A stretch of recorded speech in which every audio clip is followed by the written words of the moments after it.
I'm your host, Joseph Decker. Today we're joined by the great Darel Carrier. Gonna go ahead on here real quick and make it allowed where everyone can watch. We have to go here on Facebook and allow everything. But thanks everyone for coming in here today and watching us. This was a really good episode, in my opinion. I really wanted to do this one. It'd be a lot of fun. A lot of people know Darel and respect Darel from all around the world. So I think this will be fun. Me and Daryl have the opportunity to speak on a lot of things and a lot of topics, and have fun with it. Daryl, so how have you been?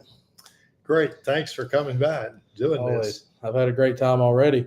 So we'll talk about a variety of things today. Anything you want to add on that I might not mention, I'd like for you to speak on. But like I said, a lot of people respect you all around our state. You were a global sensation in basketball, so a lot of people will probably be here to watch you today and talk about your career, college level, ABA level, and even after. I'm really interested to hear about what you did after. So, if you kind of want to start, if there's anything you want to add real quick. Well, I just want to add that you're an old Edmonson County boy, and I know a lot of Edmonson County people. And I have good friends in Melinda Campbell and her two sons, Cameron Collins, and they're good ones. They're good people. And then I have Charles Alexander and his three sons, and Sarah's his daughter, Pete Clemens, and Jimmy Gibson and Johnny P. Vinson. I played ball against all of those guys except Johnny P. But I followed Johnny P.'s career. He was a great basketball player. and Pete Clemens and Charles Alexander, I played, 2 or 3 years against them, and they were really fine people and fine basketball players. And I worked for Leon Tarter, and of course I know Johnny Webb real well, and Todd Webb here farm here for a few years. And of course, get into big Williams, Jonathan Williams, and Ed Williams. They took a recruiting trip. When Joshua was being recruited by these colleges and universities. We got in the car. We went to North Carolina State, and we came back University of Tennessee, and we had a good time. And we stopped at a few places and had a few bites to eat. But my grandfather had a farm over in Edmonson County, and he raised five young boys over there. And they were raised on a farm right there on Green River. Okay. And so we have a lot of ties in Edmonson County. So Edmonson County is close to my heart. Well, that's some of the people you wanted to highlight and mention. I'd say I'd love to get in right away and kind of talk about, your career, things like that. So this was a question me and your son, Jonathan, kind of talked about because we wanted to hear about this. He said he'd never asked you this. So growing up, getting into basketball, was there kind of an older guy in maybe the schools that kind of mentored you to get into basketball, maybe wanted you to play basketball, kind of inspired you to, or was it kind of just something you picked up on your own and then started to love? Well, I had an older brother that made the varsity team at Bristol, and he was a decent player. He started, and he maybe averaged double figures, and was a good player, but I was just a small kid when he was playing high school basketball. And so watching them play a little bit, I didn't watch them much, but I wanted to.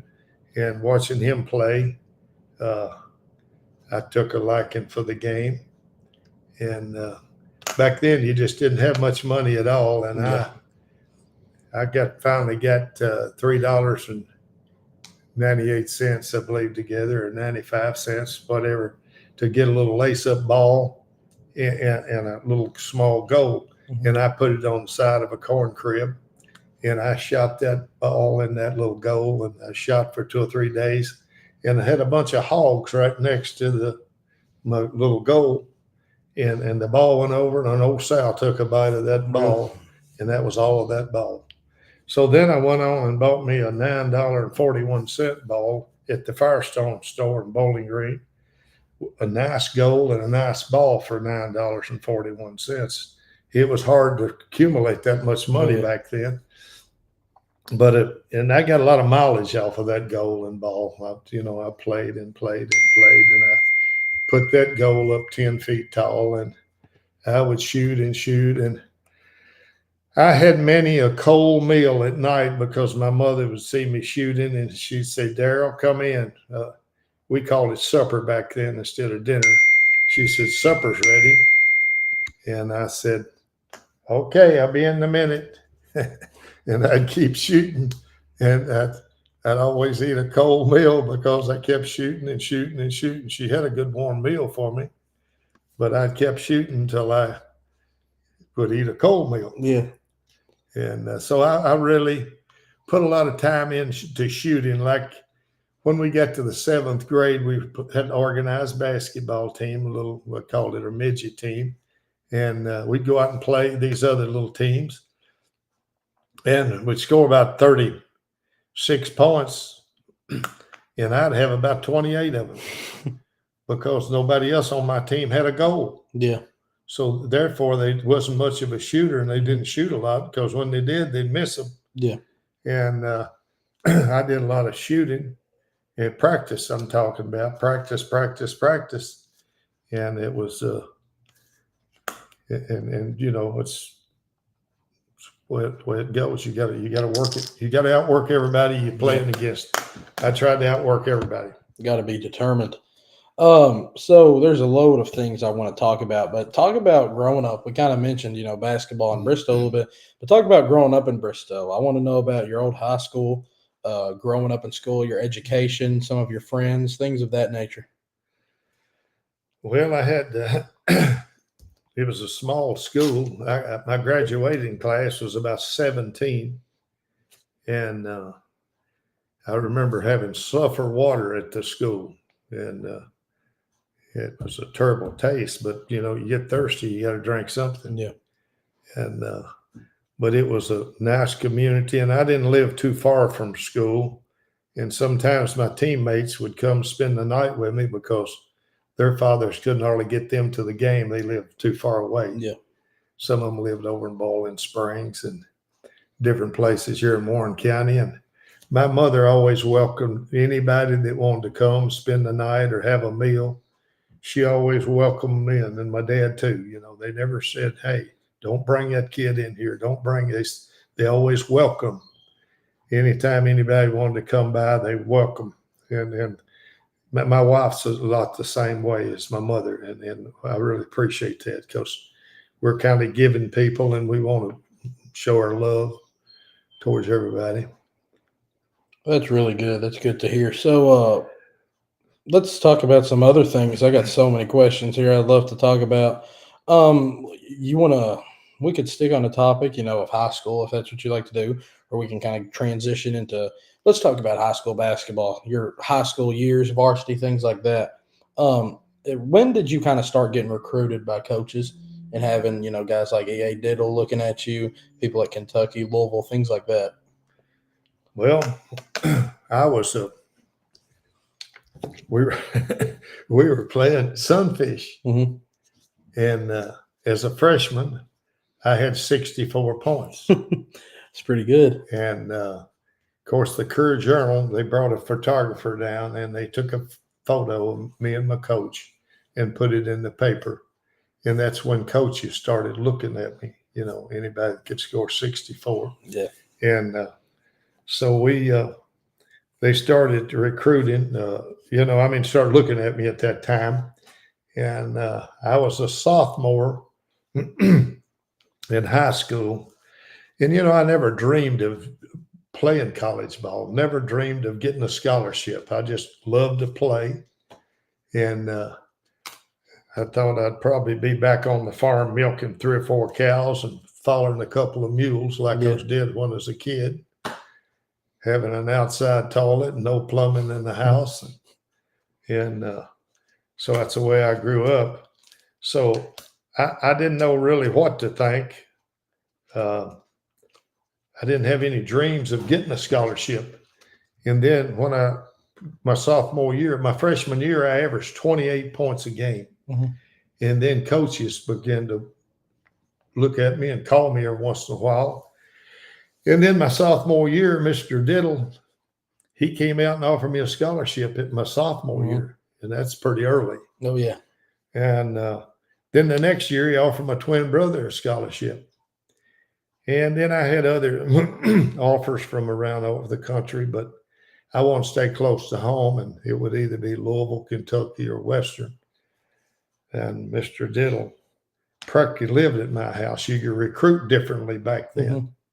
You could, so we'd wake up a lot of mornings and they'd say, Mr. Diddle's out here. And he was an early riser. And my mother would fix him a cup of coffee. But Kentucky made the biggest play for me. And I couldn't go to Kentucky because I was too big a baby. Yeah. I was, me and my twin brother, we loved our mom and dad so much. And we were the babies of 9 kids. And we grew up,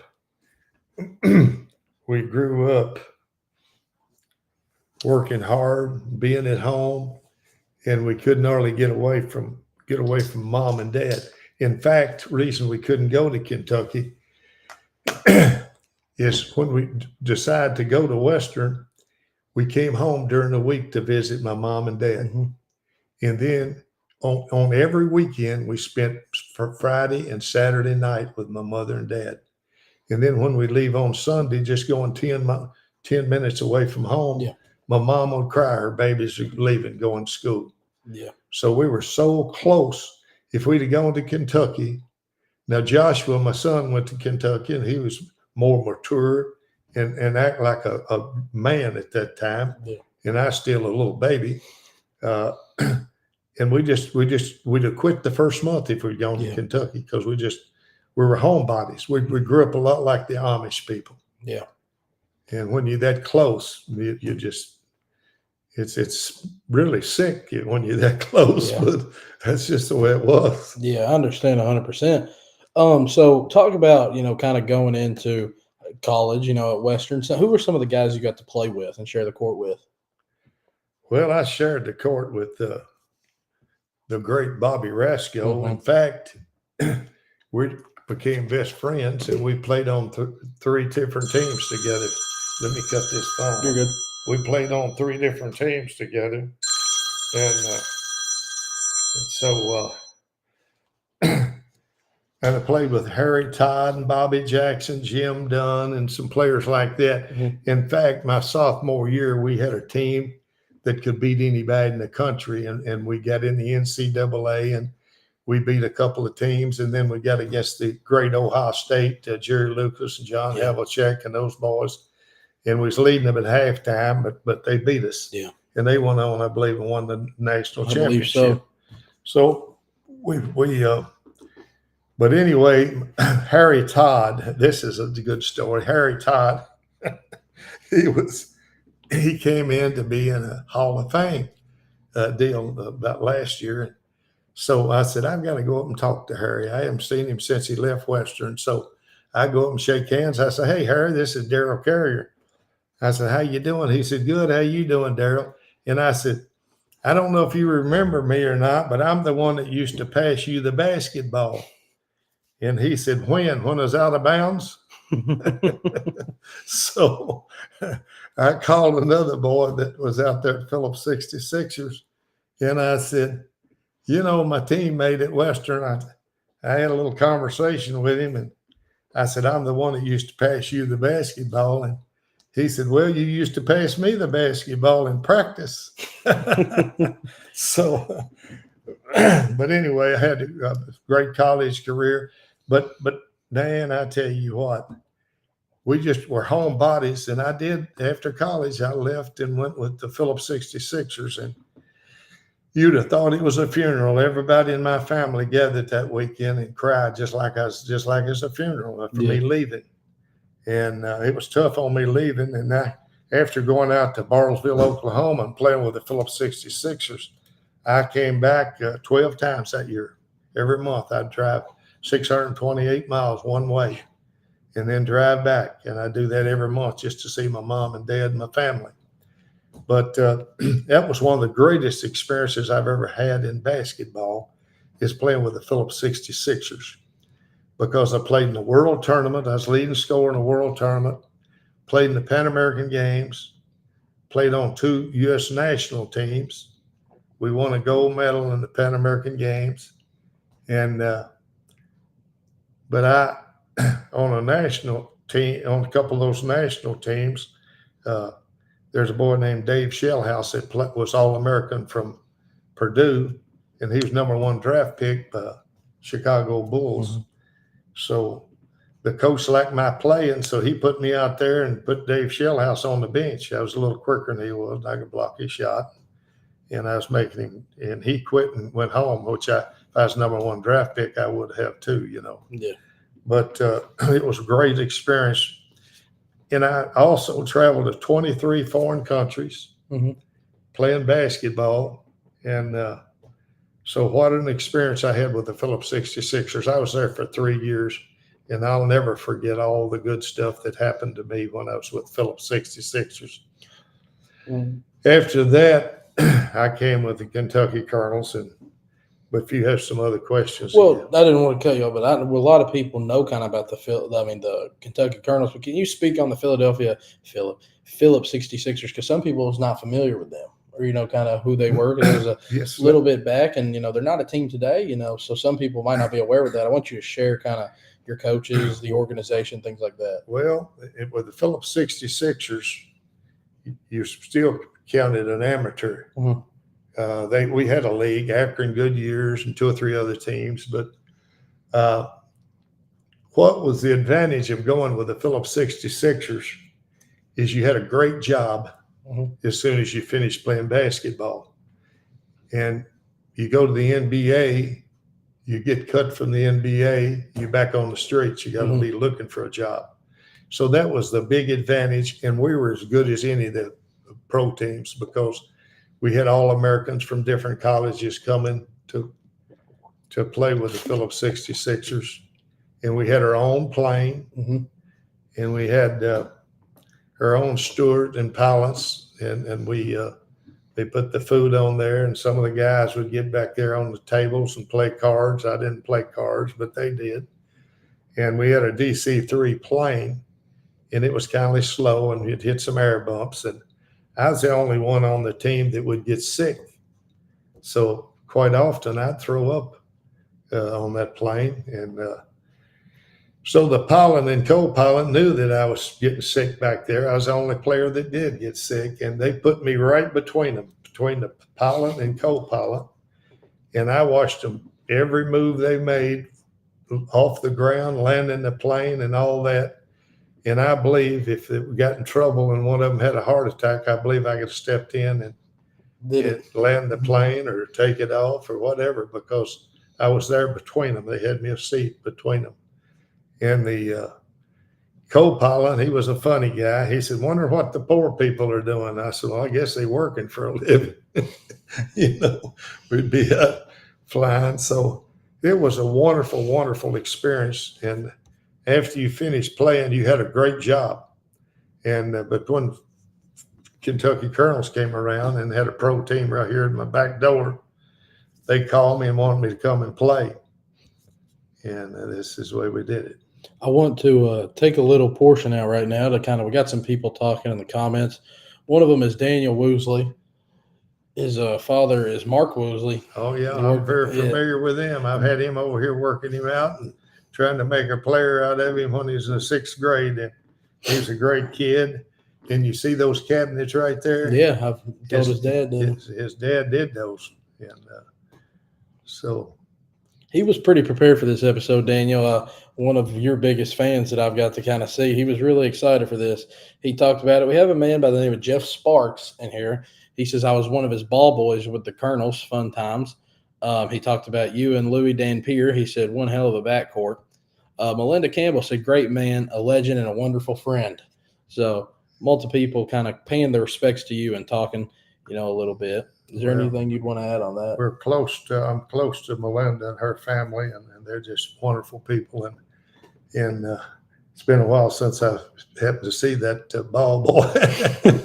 It's been a while. So hello to him, I want to, so we're hitting about the 20-minute mark, and I want to speak on some of your accomplishments for some of those that don't know, we just took some pictures of them earlier. You were the Kentucky high school leading scorer in 58-59 and 59-60. You were an All-American at Western in 1964. Ohio Valley Conference all-time team 1988. Western Kentucky University Athletic Hall of Fame in 93. Dawahars KHSAA Hall of Fame in 94. Top 30 all-time ABA team. Phillips 66ers Athletic Hall of Fame. WKU basketball jersey was retired in 2014. The Ralph Beard Lifetime Achievement Award in 2015. Kentucky Athletic Hall of Fame in 2016. And there's a lot more here, folks. Leading scorer in the World Tournament 1966. Leading scorer for the two USA national teams, 1966 and 67. Best three-point percentage shooter in ABA, best free throw percentage shooter in ABA, and only basketball player born in Kentucky to average 20 points a game for professional career. Darel Carrier and Louis Dampier voted sixth best backcourt in history of professional ball and highest individual score in U.S. Pan American games with 32. Oscar Robertson scored 29 in those games. Jordan scored 27. You scored 64 points, which you talked about recently at the high school. You scored 50 points at Western Kentucky University one game. Scored 53 points in a professional basketball game. 25 greatest shooting guards of all time. Rated one greatest player from the WKU. And there's a few more that I'm sure we'll probably speak on. Somebody had said that we had a little bit of a connection error maybe, but I think we should be good now. If anybody can comment and say we're doing good. Somebody said we went blurry for a minute, but I want to make sure we're looking good before we carry on. And it might not pick up some of the things we say, but I'm assuming we're going good and everyone can hear us. Your grandson just commented and said he's in here. So let's go ahead and go on from here now. Nobody said that we were lagging, and Daniel Woosley said sounds good. So I think we're good to keep going. So I want to ask, is there anything you want to add on, or you want me to go back to asking some questions? Well, a little old boy from Bristol, country boy. I played against some of the greatest players that's ever played the game.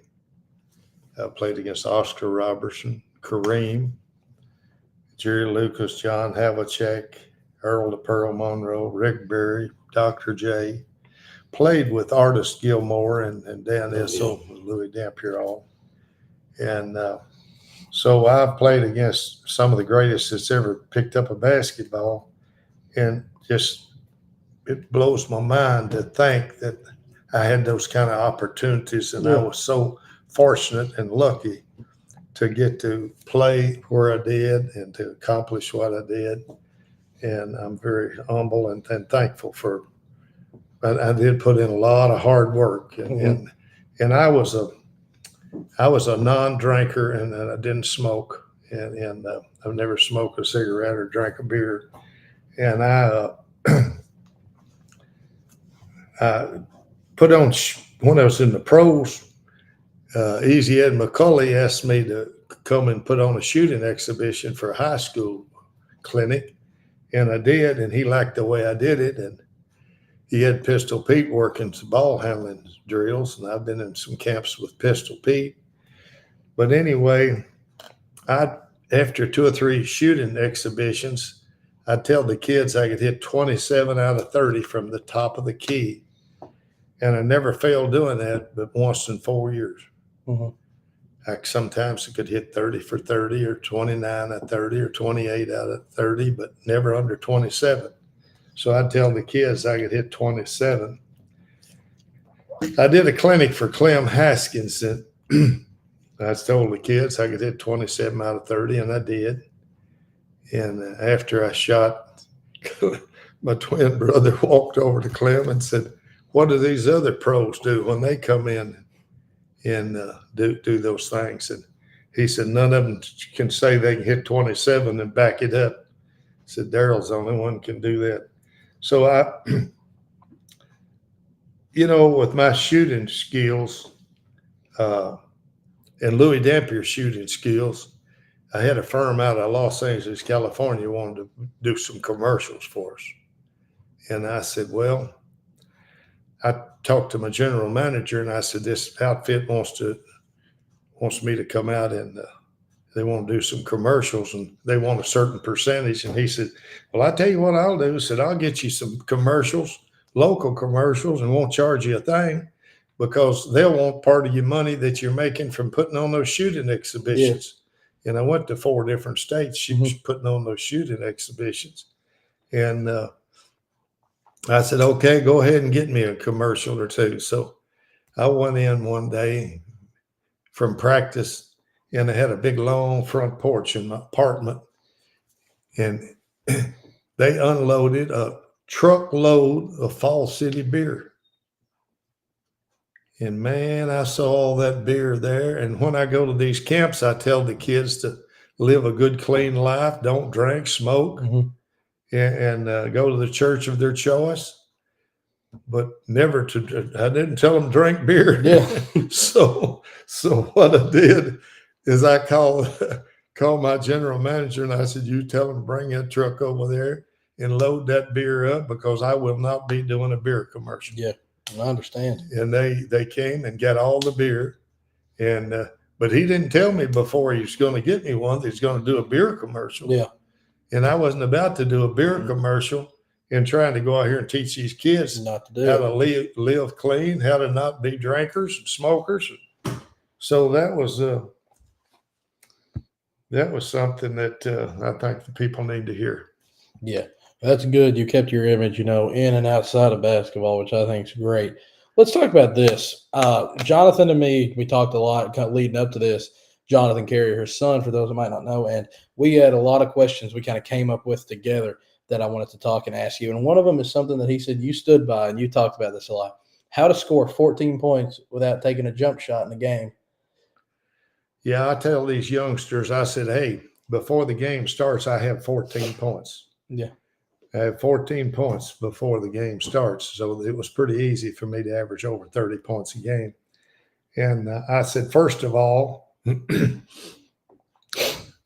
they're fouling me and knocking me around on the floor. So I have shot as many as 32 free throws in one game. And that was an extreme, though. But usually I'd shoot 17, 18 free throws. And I'd always make 10 free throws every ball game. So that's a given right there, 10 free throws. Then as we'd go down the floor, one of my teammates shoot the ball, I'd be opposite the rim, and I'd put one back right there. So that's 12 points. Yeah. And then somebody would pass me the ball, and I'd dribble through the team for a layup. So I had 14 points, but basically before I even took a jump shot. And that was my formula. And in high school, that worked. I don't know about college and pro and all that. I didn't formulate anything there, but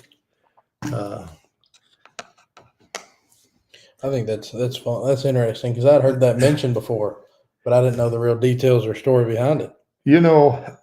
When I went with the Kentucky Colonels, I brought a boy in from Phillips 66. His name was Kendall Ryan. And my brother-in-law talked to Kentucky Colonels, and they wanted me to come in and talk to them. And I said, okay, I'll be there, and I'm going to bring this 6'10" guy with me. And so they had a lot of people trying out for the Colonels and trying out. But Louis Dampier, they knew his background. He didn't have to try out. Yeah. And I went up there, and I didn't have to try out because I'd already been playing at that level. And so I went in and had been playing at that level. And the Colonel said, a lot of back then, I signed every time I'd play, I'd get a no-cut contract. I didn't sign a regular contract. I'd sign a so many year no-cut contract. And so, but anyway, they got to talking and all, and they said, these NBA teams, players would crawl here at the money you're asking for. And I said, of course, you had to blow a little smoke when you're negotiating. And I said, look, you talking about the two best players in the world. you know, tried to blow them off their seat. Yeah. I said, "You talking about the best two players in the world?" Because they only picked 11 players on the Pan American Games out of all the college players, NAI players, AAU players, and Armed Force players. I said, they only picked 11, and I'm the leading scorer in that whole package.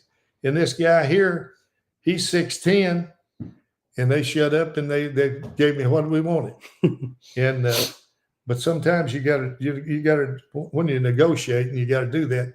In my second contract, no, my third contract, I went in and I had an agent that was handling me, and he'd already handled Dan Issel, and so he said, I was still on the farm, and they wondered why I hadn't come to practice, and I didn't have a contract, and I wasn't going to go up there without a contract and get hurt. So the agent called and said, "They want to talk to you, Darel." I said, "Well, I'll be right there." So the agent and the general manager got across the table from me, and the general manager looked over at the agent and said, "Hey, you supposed to have Darel here at a certain date for a certain amount of money, a no-cut contract, without a no-cut contract, and he's supposed to be practicing with us right now." And so that agent was playing golf, and he got in the bed with him and, tell him what he's going to do and how he's going to get me for cheaper money and all that. So I looked over at the agent and I said, "You're fired. Get out of here right now." And he left. And when it's in this Kentucky Colonel book, he left, and me and the general manager sat there, and he gave me everything I wanted, no cut contracts. I said, "Hey, I forgot something. I need a new Grand Prix car." And he even put that in there. Really? So he did everything I asked him to do after I got rid of my agent that's trying to cut my throat. So you never know. I mean, but anyway, I signed with the Kentucky Colonels, and as soon as I signed, the lady, and this is in the book too, it's in the book, the lady fell in love with me, the owner of the team. Her name was Mamie Gregory. And I had no feelings towards her, and I've never more than hugged her in front of her husband. I've never had any dealings with her other than that. But she took a real liking to me, and I was her favorite player. They moved me out in a big mansion on their farm out in Simpsonville, Kentucky. And her husband and I bought a bunch of cattle together. I raised the crops and cut the hay and did all that. So I had more going with the owners than to play basketball. Yeah. I was making money on the side farming, and so I had a really great setup. I want to speak on this. This is another thing me and Jonathan talked about. So you played in the 60s and 70s, and even, a little in the 50s for high school. So that was a lot of times when civil rights movements were going on. And, there was differences in cultures. Some people were split apart. African Americans couldn't eat at the same spots, sleep at the same spots. Kind of how was it like playing with those guys? And in the 60s, was there any segregation, anything differently you had to do, with your African American teammates? Well, here at Western, I was here when they brought Clem Haskins and Dwight Smith in, and Dwight Smith stayed right on the campus and was scared to get off. Yeah. And Clem, they treat him like a white guy over around Campbellsville. And one night, 3 or 4 of us white guys and had Clem with us, and we went in a pool room. And the pool room operator came over there and looked at him and said, "You got to go, and right now, you get out of here." And I walked up to him and I said, "Well, when he goes, we'll all go, and we won't be back." Yeah. And we never went back. So So they really treated Clem, but I'd bring Clem out to my house. My mom would feed him meals and all. Dwight stayed on campus.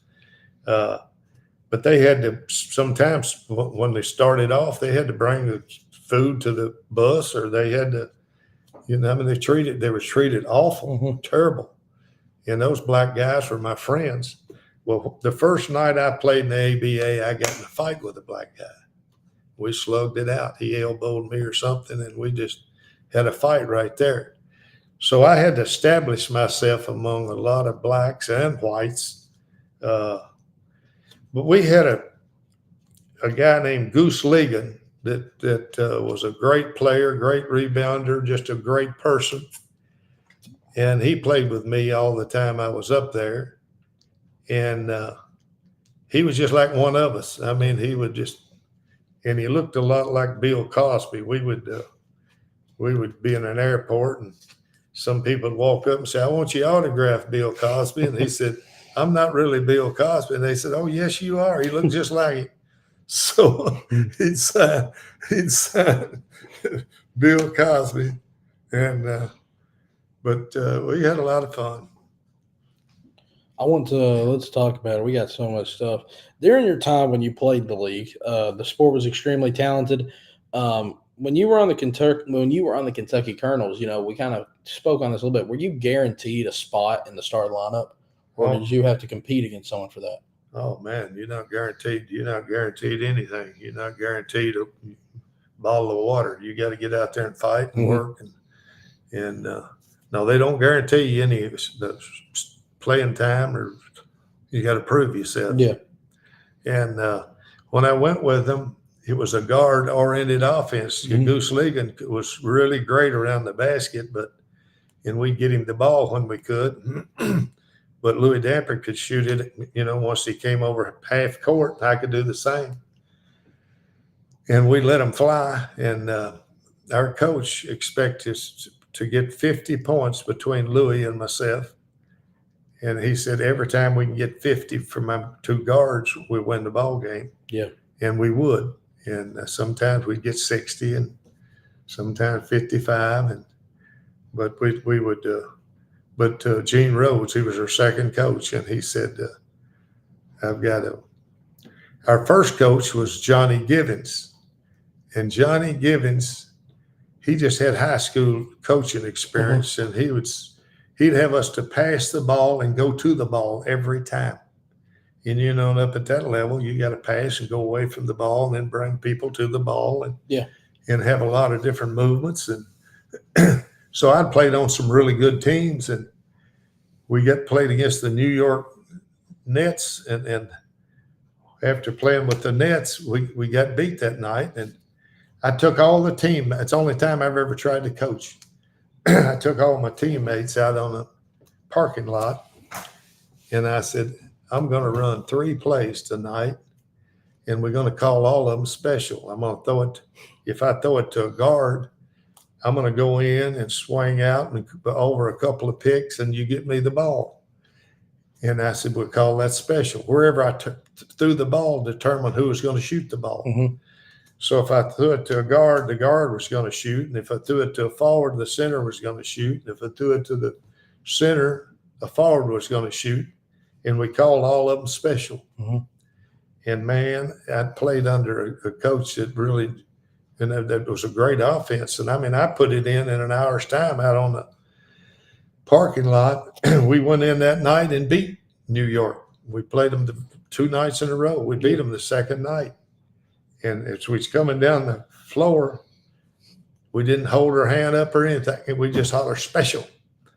And when they say special, if I threw it to a guard, that mean a guard would shoot. Threw it to the center, that mean the forward would shoot. Wherever we passed the ball.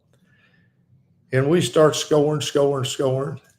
And our coach jumped up on the side and said, keep running that special. And he had no idea what it was at the time, did he? He didn't know. And I put those plays in there, and they really worked. They really worked because, we didn't have anything that was any good. Yeah. I want to ask you this one. So you played against so many great players. You got them written down there, and then I got to go up there and read some of them, and I've seen images. I want to ask you about, certain attributes that these players have. I want you to tell me who was the best at each individual things. Who would you say out of the competition you played against was the best offensive scorer? Oh man, those questions are almost impossible to answer correctly. You can pick out a player, but there'd be 5 just as good as he is. Yeah. So I really don't have an answer for that. I'll try to pick it down and make it a little easier. Who would you say was probably the best post scorer you played against? Post scoring? Yeah. Well, Kareem. Yeah. I thought that might have been a given, but Kareem was the best post player. Maybe ever. Yeah. Oh yeah. Yeah.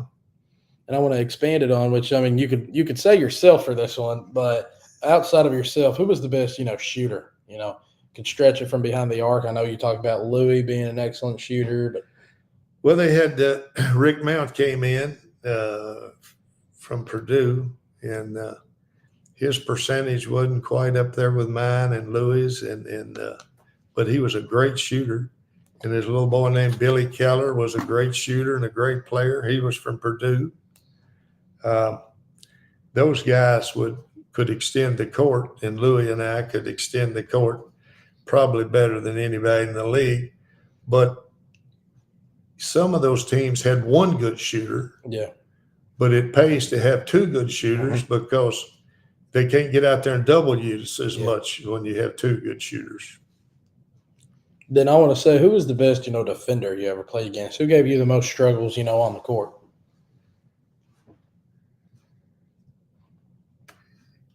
Well, if they played me too hard and too rough and all of that, I try to run over them to draw fouls. And so there was a lot of guys that had a lot of ability to really clamp you down and all that. Yeah. And to get in your chest and all of those. But I would duck that shoulder. A shooter's got to be able to drive. Yeah. If you can't drive the ball, you're not a ball player. You got to drive the ball. I've seen a lot of these little high school shooters are really good, but they never get a shot. Yeah. So when you're a great shooter, you got to put that head down and run over them to draw the foul, and that's the way I do on a good defender. Let's go back to some more things. We can talk about a lot of stuff. You hold almost every record for 3-point shooting in the ABA. To a lot of people, they consider you the father of the 3-point shot. I'd read on some things that people had said on social media. Did you really? What kind of you think made you the shooter you are? I mean, obviously the countless hours, but was there anything special about? I've seen pictures of your jump shot. You kind of bent your pinky. Can you speak about your shooting form a little bit? Well, my shooting form, I didn't go to basketball camps. I didn't go to any professionals to help me with my techniques and all that. It was a natural thing. I can remember in high school, some of these teams would put their players up there while we were practicing, put their players up in the seats just to watch me shoot the basketball. I had, good form and all that. But, one time I see this pinky here. Mm-hmm. That's a crooked finger that I was born with. Yeah. And I was been putting on these shooting exhibitions, and a kid pointed it out. Said, "Why do you shoot it so well?" And I said, "Well, I had to break that finger to get it lined out so I could really shoot it." Yeah. And 3 or 4 kids had lunch, and they came back and they said, "We're going to break our finger." And, kids are impressionable. So I said, "Oh, no, man, I was just kidding." I said, "I was born that way." I said, "Don't break your finger." But kids will do anything, Yeah. So that, but, you had Louis Dampier and having 2 on the same team. And that's the way Rick Mount and little Billy Keller, they were great shooters. But we had 2 teams that had shooters out there, and the rest of the teams had inside players or maybe one good shooter. They didn't have 2, and 2 really helps out. I want to speak about a little. So we talked about the NBA, some of your, your ABA, some of your high scoring games, rebounding games, the competition you played with, a few stories about, traveling to games, the way others were treated, during then. You spoke at Western, some of your teammates, Coach Diddle, how he recruited you. So I want to take a transition and go into kind of after your career. in basketball. So when you officially kind of retired, stepped away from the ABA and professional ball, what did you kind of go and do? Well, first of all, what took me out is I had back surgery. And then I got over that, and Memphis Towns called me and said, "How's your back?" I said, "I'll guarantee you my back." Rupp really wanted me down to Memphis. He was over the Memphis franchise. So I said, "I'll guarantee you my back, but I won't guarantee you any other parts of my body." Yeah. And I go down there and I tear my Achilles tendon in two. So there's two rough injuries right there. And I got out of basketball after that. And so that's where we are. And what was your question? What you're good. After that, so say after those injuries, you decided to step away from basketball. What did you go on to make a career of after that? Okay. Basketball has been so good to me. I went to Vegas. We have a National Basketball Association every year in Las Vegas, and they're having one next month. And I went out to Vegas one time, and I said, I'm going to they had me to get on stage and speak about investments in real estate and an auctioneer. I'm an auctioneer. And so they had me to get on and speak. And one time we had this big meeting, and I told Clem Haskins, all of us had name tags on. Yeah. I said, Clem, you got to look at everybody's name tag to know who they are. But I said, before I leave here, everybody's going to know who Darel Carrier is. He said, how's that? And I said, watch me. So they was talking about different programs they had in there in New York and Houston. And I said, well, we just have about 3 or 4 pros around Bowling Green, Clem Haskins and Big Jim McDaniels, Bobby Rasco, and Darel Carrier. I said, you run into a lot more pros up in Indianapolis and few less in Louisville. But I said, I'm in real estate. And when I'm in real estate, it still opens a lot of doors, because when I go out and talk to somebody, they say, hey, use that basketball player. And I said, it goes like this. 85, 85, 90, 95, 100, 105, sold to Clem Haskins. And that room got quiet. And players, they gathered around me after that meeting. And everybody out there knows Darel Carrier from being an auctioneer. Well, So I after that, what I did is while I was playing pro ball, I decided I want to be an auctioneer. And I'd get into my room and I'd say 40, 40, 41, 42, 43, and I couldn't get any rhythm. And I said, I got to quit this. I said, I'm never going to master this. And then I studied after a couple of days. I said, hey, I'm not going to quit this. I said, if I was a quitter, I wouldn't be playing pro basketball. Yeah. I said, I'm not a quitter, so I'm going to master it. In 3 or 4 days, my rhythm kicked in, and everything kicked in the best. I wasn't gonna quit. I'm not a quitter. Yeah. So let's speak on your 2 children, Jonathan and Josh. Both played basketball in high school, both successful, in their adult life. Speak about how much did you contribute to them playing high school basketball? Did you kind of take a mentor, take a step as being their mentor and encouraging them to play basketball, or did they kind of find it themselves and start to love it? I was their teacher, and I built them a gym, and I had to practice out on dirt and get dirty and all that. But I built them a gym, and they'd invite their boyfriends over, and I would work with them every day. And one day, I said, Joshua, he was just a little fella, 3rd grade. I said, Joshua, come out. I said, Jonathan, that can shoot a left-hand layup, right-hand layup. I said, he's really gifted in how he shoots it. And I said, we're going to start you off with a left-hand layup. And he came out and he went in for a layup, and he threw his right leg up and his left arm. And I said, oh, no, you don't do it that way. You bring your left leg up as you bring your left arm up. And he tried it again. That right leg came up, my left arm. And he said, I can't, Daddy, I can't. I said, let me tell you something, son. I don't want you to ever use that word can't, because you can. I said, you see our airport over there where we land our planes? I said, you see that flag above where the plane can see the airport? Mm-hmm. I said, you take 2 dribbles and throw the ball up in there and throw your left leg up. He went out there and did that and did it coming back. And I said, I want you to do it again.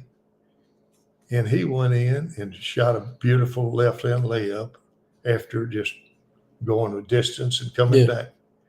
And so that was how easy it was to teach. And but I'd get them in the gym and I'd work them out, and I'd have them to shoot.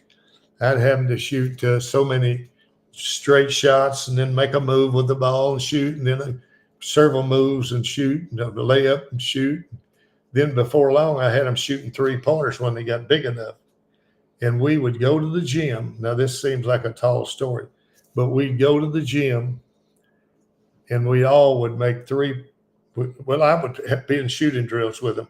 I'd say, we're going to shoot to 20, and I've already missed 12. That's when I could really outshoot them. Hmm. And then after a while, I'd say, okay, I've only missed 8. Now I've missed 6. And then it got to where I didn't miss any. Yeah. Because I tried to beat them every time I played them. And so we would shoot and shoot and shoot. And then after a while, I got them shooting 3-pointers. And I said, but it was high school 3-pointers. I said, we're going to make 10 3-pointers before we go in every day.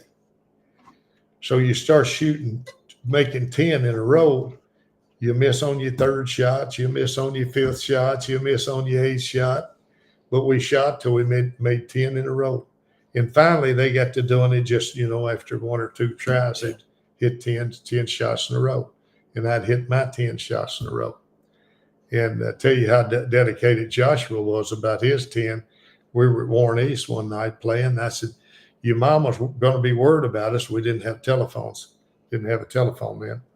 I said, your mom was going to be worried about us. We better get on home. I said, get you 10 straight threes in before we go. So I shot mine. I got mine in. And Jonathan shot his, and he got his in. And Joshua shot, and he maybe hit 9 in a row, and then he missed his 10th one. And he got a little aggravated. And I said, hey, Joshua, the ball doesn't know you're mad at it. I said, you settle down and you make some shots. And so he said, Daddy, you and Jonathan go on home, and I'll get my 10 in, then I'll walk over to Uncle Harold's house and have him to drive me home. Now, that's how dedicated Joshua was to make his 10. And I said, no, just settle down, get your mind lined out, and you can make your 10. In 3 or 4 tries, he made his 10. We all left. But we always made 10 straight. And if you asked a college team to make all of them to make their 10 straight threes, they'd be there till the next morning. Oh, yeah. You'd have 3 or 4 up front would make them, but then because people are not shooters. What do you think made Josh so special at basketball that, kind of took him to the next level and was able to play at Kentucky? Well, it doesn't hurt to be, with my career, the way I played, some coaches will look at their sons if they got any talent. And Jonathan, my son, that he didn't play college ball, but Marist University offered him a full scholarship, and he didn't want to go to New York. And then Louisville offered Jonathan and Joshua full scholarships, but Joshua wanted to go to Kentucky. Yeah. And Joshua went to Kentucky. If Jonathan had been 1 year older, closer to the age of Joshua, that I could have redshirted him 1 year and then sent them both in at the same time. Now, Jonathan would have done that, but he's a homebody like I was. Yeah. He's a homebody, and he wasn't going to go play anywhere. Yeah. And if he's gone with his brother, that'd been a different story. But he loves the farm, and he loves being here, and he loves his mom and dad like I did mine, and we're just really close family. Mm-hmm. A lot of people, we went to the Carrier Dome, me and Jonathan, look at it, it's a legendary court.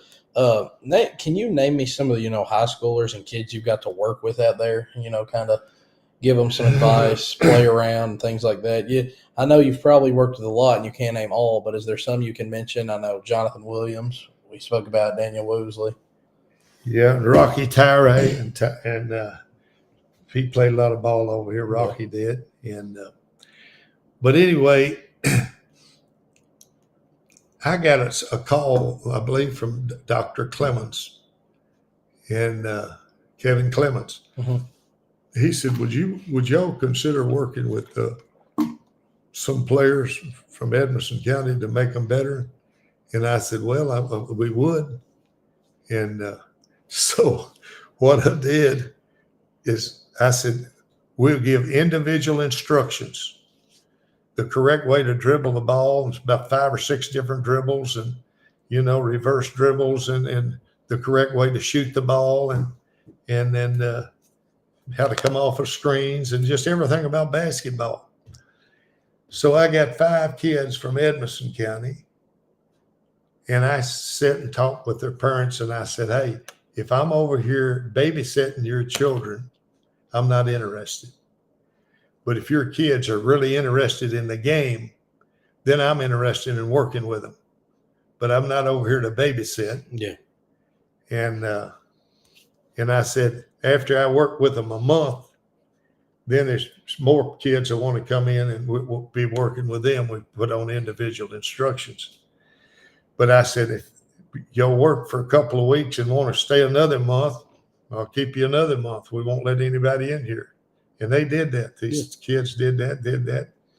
And, I got a kid or two in here that had his arms up like this and bad form and all. And I said, the perfect form is to bring your arm around with one hand, put your other arm down and shoot it like this. Mm-hmm.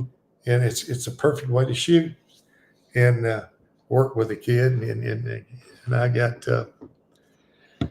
but we got a lot of pleasure out of working. We had kids. I had a guy to come in here from California to work with him, Doug Gottlieb, that played at, he was at Purdue, and then he went to Oklahoma State. Mm-hmm.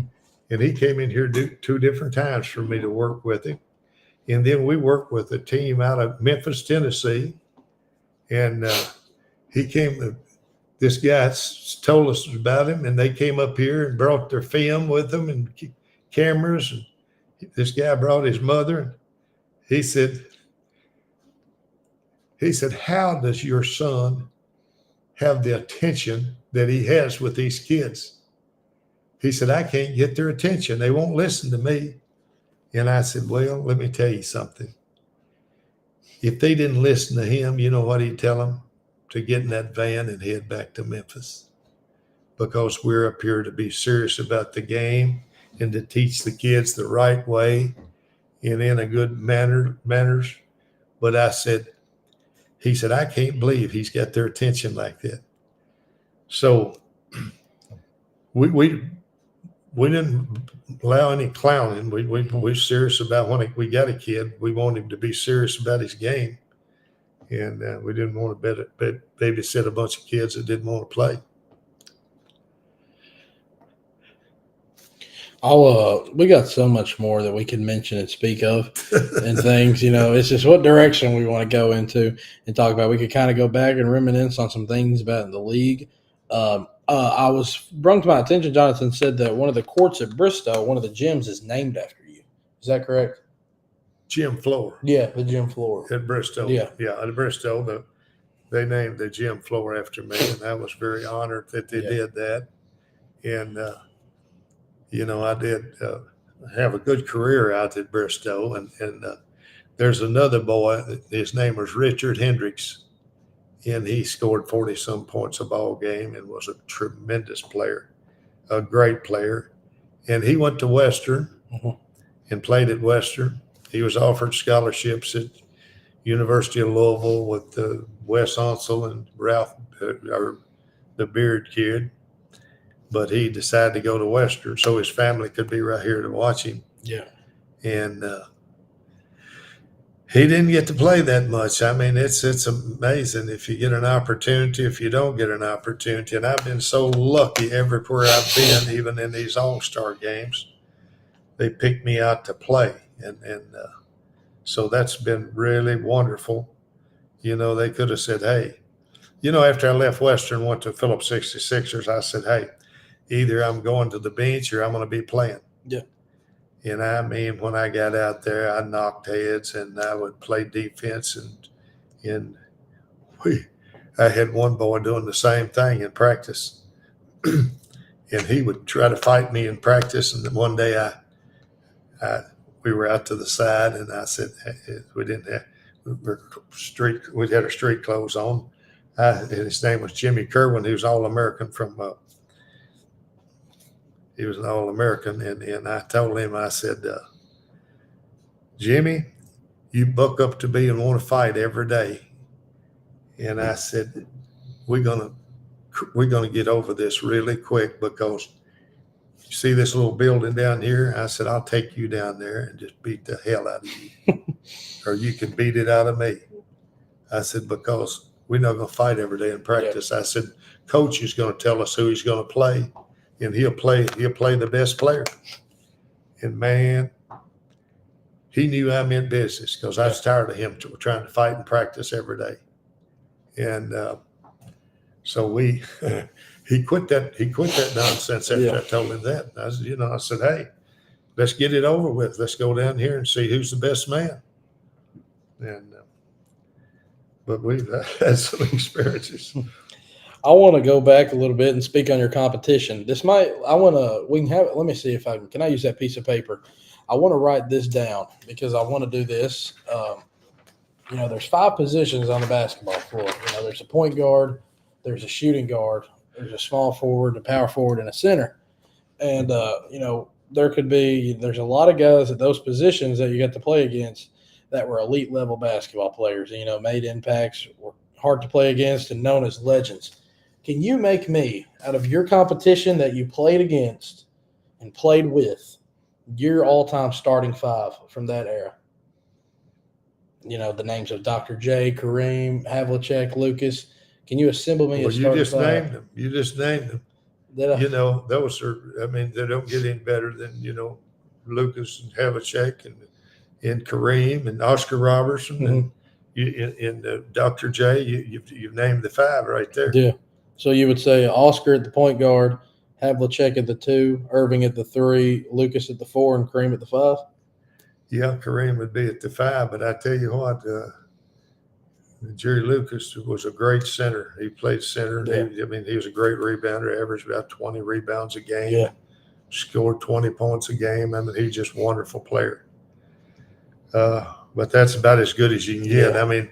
When you start picking out the very best of the best, I don't like to do that but when you talk about Kareem and Oscar Robertson, yeah, you're talking about the best, What for those that might not know him, played at Kentucky, went on. What was so special about Dan Issel? He shot the ball every time he got it. Mm-hmm. He was a good offensive player, and he was.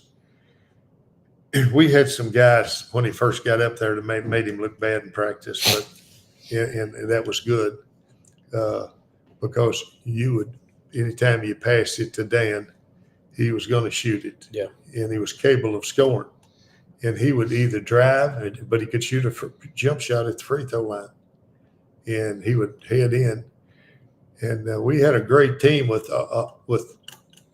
Issel at the forward. He played the high post, and Artis Gilmore played the low post. Mm-hmm. So you got a 7'2" down there playing the low post, and a guy that can shoot it or drive the ball. You don't get much better than that. Yeah. Would you say that Artis Gilmore was the best, interior defender? Do you think he was a better, interior defender, better than a guy like Kareem or Nate Thurmond? Nate Thurmond was the best interior defender that I know of, mm-hmm. even better than Bill Russell. Yeah. He was and I played against Thurmond. And he really concentrated on mainly defense. He didn't concentrate a lot on offense. It was mainly defense. And Nate Thurman I'd have to pick him as one of the best interior defender ever. Ever. Yeah. And then, playmaking skills are something big and a lot of people like. I love watching good playmakers, people who can read defenses. Would you say Oscar Robertson was the best playmaker, best passer you ever played against? No, Oscar controlled the ball all the time. That's the reason he got more assists than anybody. He kept it in his hand all the time. And so, no, but I can't pick out the best of the best like that. But I don't know who would be. Oscar's, you put him down, he could be the number one player in the whole world. I mean, a lot of people would put him at that category. And he was a hoss in his day. And Jerry West played with him. They played 4 years ahead of me, and they played in the Olympics, and I played they went to the 60 Olympics, I believe, and no, 64 Olympics, and I was asked to play in the 68 Olympics. I played in the Pan American Games in 67, but I turned pro in 67 also after playing the Pan American Games. And after you turn pro, you couldn't play in the Olympics. The Olympic Committee wanted me to play and said they had a spot for me. And JoJo White and I were going to be starting guards. And we were starting guard in the Pan American Games, won the gold medal. But that's the reason I couldn't play in the 68 Olympics. I didn't get an opportunity in the 60 Olympics, 64 Olympics, but I was offered a spot in the 68 Olympics. What would you say? You got to play? We speak on Louis Dampier, but would you say Louis Dampier was kind of your best friend or closest friend you had, when you were in the professionals? Oh, no. Louis real quiet and not very talkative, and he's Louis and I never really been that close. Who would you say you were closest with? Well, I was closest with the Phillips 66 group of professional players. I was really close to most all of them. And we had a guy out there, his name was Jeff Congdon, and he played with me at Phillips, and he was the best point guard. Louis Dampier and I weren't point guards. He wasn't a point guard, and I wasn't a point guard. If the ball came over on my side, he hit the middle. If it went over on his side, I'd get in the middle. So neither one of us was point guard. Both of us were shooting guards. Yeah. And I guess we call both of us two guards. But I played with a point guard at Phillips. He knew me as well as anybody that's ever played with me, and he could get me the ball at the second I needed it. I could go through the lane, and he'd follow me, and I would push my man and come back around. He'd throw his body out there and give me a perfect shot. And he made me look like an All-American every time I hit the floor. Yeah. And playing with a lot of these guys, I had to do a lot of my stuff individually. I had to go and make a quick stop and all that. But when I played with Jeff Congdon, man, he knew me like the back of his hand, and I knew him. And we played together, and he'd set me up, and he made me look good and made me look like I was an individual. Sometimes I'd look a little individual when I'd have to go on my own a lot. We're an hour and 10 minutes in. I've got to ask all my kind of questions I had written out. We've talked about, high school, you growing up, some people at Evans County where I'm from, we've talked about a lot of everything. But is there anything you'd like to add that we haven't spoke on, or anything you'd like to tell the people watching here or will watch in the future? Well, these young boys that's coming on wanting to be basketball players, don't form any bad habits like shooting your arm way out and all that. If you have to go to a basketball clinic to learn how to do it correctly. I've never been to basketball clinics, but I learned how to shoot it correctly. And then don't let anybody outwork you. Mm-hmm. You know, I tell these kids, somebody in Illinois or somebody in Florida or somebody in California outworked you today. Don't let them outwork you. And try to form good habits. Don't drink and smoke. Like I tell the kids at the camp, don't drink and smoke, and go to a church of your choice, and give it your best. And when you're talking to older people, say yes, ma'am, no, ma'am, thank you, and teach them manners, and just teach them how to be good people, and outwork everybody. Just outwork everybody, and you'll improve. Mm-hmm. I got a couple of grandchildren right now, and one of them's 10, one of them's 8, and the 10-year-old's gifted shooter. He's gifted in basketball, and they're into baseball really strong, and he's getting ready to go to. They playing in the World Championship in August. They beat everybody in the state of Kentucky last year, and other states, and they just beat everybody. And so they going, and so they really into baseball, and they work at it. And the little 8-year-old, he wasn't quite as interested, but he's strong, and he's on a team. They won a championship up in Indianapolis yesterday, and 2 weeks ago down in Owensboro. Teams come in from everywhere, but Joshua's got them.